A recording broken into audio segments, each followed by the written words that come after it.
14 killed and over 100 people are missing after Nanda Devi glacier broke off in Chamoli district of Uttarakhand on Sunday, leading to a massive flooding in the Dhauli Ganga, Rishi Ganga and Alaknanda rivers. It caused a large-scale devastation, including destruction of two NTPC power projects, Tapovan Vishnugad power plant and Rishi Ganga Hydel project. Along with the local administration, several agencies have joined rescue operations in the affected area. Prime Minister Narendra Modi announced an ex gratia of 2 lakh rupees to the kin of people who lost their lives in the Uttarakhand tragedy. Prime Minister also announced 50,000 rupees compensation for the people who have been injured in the incident.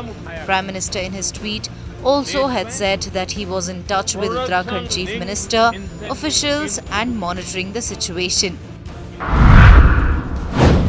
Prime Minister Narendra Modi said while replying to the debate on motion of thanks on President Ramnath Kovind's address in the Rajya Sabha.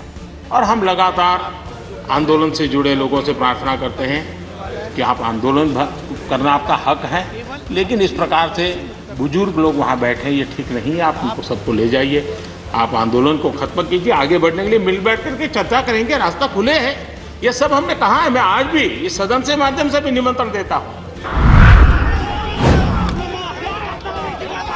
VK Sasikala, the sacked AIADMK chief, released last month after a jail term for corruption, signalled that she planned to be a disruptor for Tamil Nadu's ruling party ahead of approaching state polls, as she defiantly displayed its flag on her car as she headed to the state by road.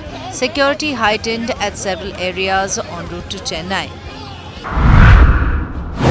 The left and the Congress have decided how they will carve up to 30 of 294 seats for West Bengal's assembly elections due in April-May and set themselves a deadline for dividing the remaining 64 seats by the 15th of February.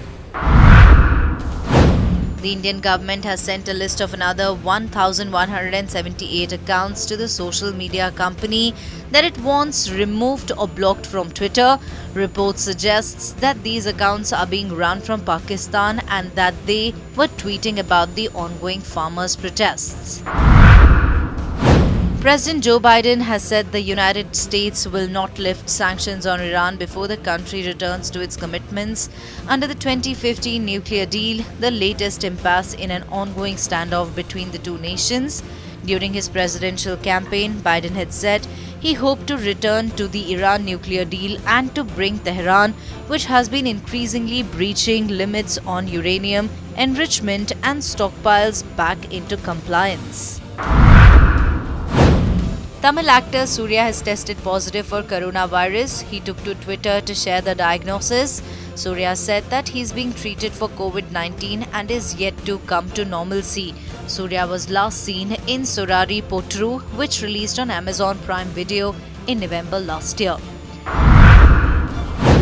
England bundle India out for 337 runs in the first innings of the opening session on day 4. Washington Sundar tried his best to help India, say follow on with a brilliant knock of 85 runs, but his gallant effort went in vain as England took 240 runs lead after first innings.